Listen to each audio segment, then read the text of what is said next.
வணக்கம். ஆகாஷ்வாணி புதுச்சேரி மாநில செய்திகள் வாசிப்பவர் வான்மதி.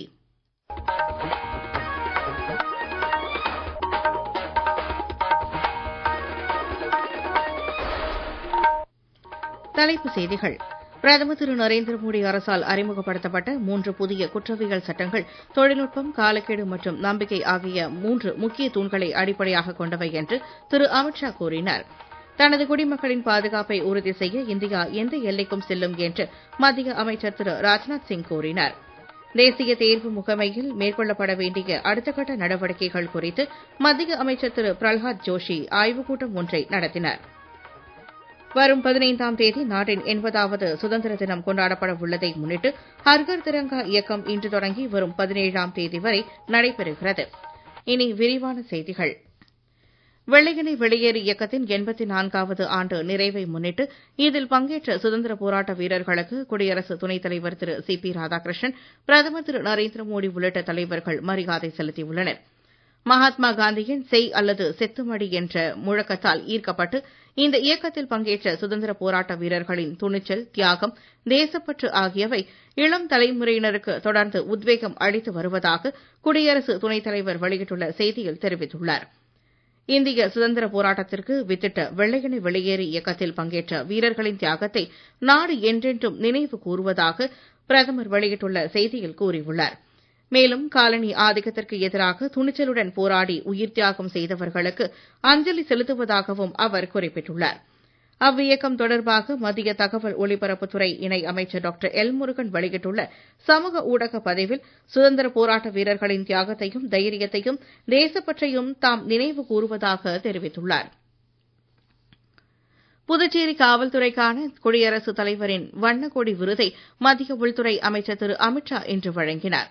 பிரெஞ்சு ஆளுநர் டியூப்ளெக்ஸின் கீழ் 1741ஆம் ஆண்டு முறையாக உருவாக்கப்பட்ட புதுச்சேரி காவல்படை 1963ஆம் ஆண்டு அக்டோபர் 1ஆம் தேதியன்று இந்திய காவல்படையின் ஒரு பகுதியாக மாறியது.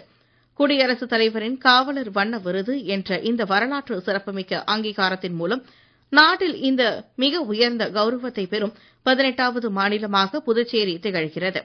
இத்தகைய உயரிய விருதை பெறும் புதுச்சேரி காவல்துறைக்கு வாழ்த்து தெரிவித்து திரு அமித் ஷா, குடியரசுத் தலைவரின் காவல்துறை வண்ணக் கொடியை பெறுவது எந்தவொரு ஒழுக்கமான காவல்படையின் வாழ்விலும் மிக பெருமைக்குரிய தருணம் என்று கூறினார். கோரிமேடில் உள்ள காவலர் பயிற்சி பள்ளி மைதானத்தில் நடைபெற்ற இவ்விழாவில் தலைமை விருந்தினராக கலந்து கொண்ட திரு அமித் ஷா பேசுகையில், காலனி ஆதிக்க கால சட்டங்களுக்கு பதிலாக மோடி அரசால் அறிமுகப்படுத்தப்பட்ட 3 புதிய குற்றவியல் சட்டங்கள் தொழில்நுட்பம், காலக்கெடு மற்றும் நம்பிக்கை ஆகிய 3 முக்கிய தூண்களை அடிப்படையாக கொண்டவை என்று கூறினார். இந்த குற்றவியல் சட்டங்கள் மூலம் மக்களுக்கு உரிய காலத்தில் நீதி கிடைக்க வழிவகை செய்யப்பட்டுள்ளதாக திரு அமித் ஷா தெரிவித்தார். மேலும் புதுச்சேரியில் பல்வேறு வளர்ச்சித் திட்டங்களுக்காக மத்திய அரசு சுமார் 13,762 கோடி ரூபாய் வழங்கியுள்ளதாகவும் கூறிய அமைச்சர், ஜல்ஜீவன் இயக்கம், ஆயுஷ்மான் பாரத், பிரதான் மந்திரி ஆவாஸ் யோஜனா மற்றும் நேரடி பண பரிமாற்றம் உள்ளிட்ட திட்டங்கள் மூலம் புதுச்சேரியில் சுமார் 7.7 லட்சம் மக்கள் பயன்பெற்றிருப்பதாகவும் தெரிவித்துள்ளார். நிகழ்ச்சியில் கலந்து கொண்ட துணைநிலை ஆளுநர் திரு கைலாஷ்நாதன் பேசுகையில், குடியரசுத் தலைவரின் இந்த தேசிய விருது புதுச்சேரி காவல்துறையினரின் உழைப்பிற்கும் தியாகத்திற்கும் அர்ப்பணிப்பிற்கும் கிடைத்த ஒரு மிகப்பெரிய அங்கீகாரம். உலக அளவில் புகழ்பெற்ற ஒரு அமைதியான சுற்றுலா தலமாக புதுச்சேரி வளர்ந்து வருகிறது. உலகம் முழுவதும் இருந்து லட்சக்கணக்கான சுற்றுலா பயணிகள் நம்பிக்கையோடு புதுச்சேரிக்கு வருகிறார்கள். அதற்கு காரணம் நமது காவல்துறை. புதுச்சேரியின் சட்ட ஒழுங்கை பாதுகாப்பதுதான். அதற்காக காவல்துறை டிஜிபி, காவல்துறை உயர் அதிகாரிகள், காவல்துறை வீரர்கள் மற்றும் அவர்களுடைய குடும்பத்தாரையும் நான் மனதார பாராட்டுகிறேன். புதுச்சேரி காவல்துறையை வலுப்படுத்த 70 sub inspectors, 850 police constables, 500 home cards உட்பட்ட சுமார் 1400 புதிய பணி நியமனங்கள் போன 2 வருஷத்தில் நம்ம பண்ணி இருக்கிறோம். துடிப்பான இளைஞர்கள் காவல்துறை பணியில் சேர்ந்து இருக்கிறார்கள். IRBN உட்பட சுமார் 2300 காவலர்களுக்கு ஸ்பெஷல் கிரேட் பதவி உயர்வு மற்றும் சுமார் 300 காவலர்களுக்கு டைரக்ட் ப்ரமோஷன் வழங்கப்பட்டு இருக்கிறது. மாநில அளவில் நம்முடைய சிறப்பான செயல்பாட்டு தேசிய அளவில் நாட்டின் வளர்ச்சிக்கு பங்களிக்க வேண்டும். நிகழ்ச்சியில் கலந்து கொண்டு பேசிய முதலமைச்சர் திரு ரங்கசாமி, புதுச்சேரி காவல்துறைக்கு கிடைத்துள்ள குடியரசுத் தலைவர் விருது காவல்துறையின் சிறப்பான பணிக்கு கிடைத்த பெருமையும் வெற்றியும் ஆகும் என்று கூறினார். மேலும் அவர் கூறுகையில், புதுச்சேரியை பொறுத்தவரை காவல்துறையானது குற்றங்களை தடுப்பது மட்டுமல்லாது குற்றவாளிகளை கண்டுபிடித்து தண்டிப்பதிலும் முதலிடத்தில் பெற்று வருகின்றது என்பதை எண்ணும் பொழுது மிகவும் மகிழ்ச்சியாக இருந்து கொண்டிருக்கிறது. இந்த விருதினை பெற்றிருக்கின்ற நாம் சிறந்த முறையில் மேலும் பணியாற்றுவோம் என்ற நம்பிக்கையை உறுதி செய்கிற நிலையில் உங்களுடைய பணிகள் சிறக்க வேண்டும். அதற்கு தேவையான உதவியை இந்த அரசு நிச்சயமாக செய்து கொடுக்கும். காவல்துறையை பலப்படுத்துவதில் நம்முடைய அரசு மிகுந்த கவனமாக இருந்து கொண்டிருக்கின்றது. அதிக நிதியை ஒதுக்கி கொடுத்துக் கொண்டிருக்கின்றது. காவல்துறையை நவீனமயமாக்க வேண்டும் என்ற நிலையிலும் அரசானது பல நடவடிக்கைகளை எடுத்துக் கொண்டிருக்கின்றது. அதற்கு நம்முடைய மத்திய அரசு நமக்கு மிகவும் உறுதியாக இருந்து கொண்டிருக்கின்றது.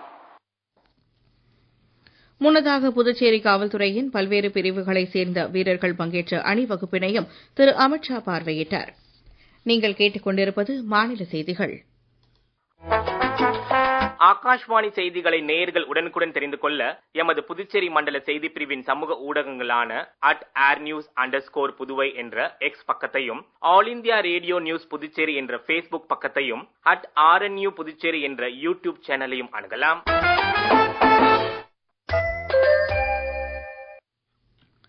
தனது குடிமக்களின் பாதுகாப்பை உறுதி செய்வதற்கும் இந்த நாட்டின் பெண்கள் அணியும் சிந்தூரத்தை பாதுகாப்பதற்கும் இந்தியா எந்த எல்லைக்கும் செல்லும் என்ற உலகளாவிய செய்தியை ஆபரேஷன் சிந்தூர் தெரிவிப்பதாக மத்திய பாதுகாப்புத்துறை அமைச்சர் திரு ராஜ்நாத் சிங் கூறியுள்ளார்.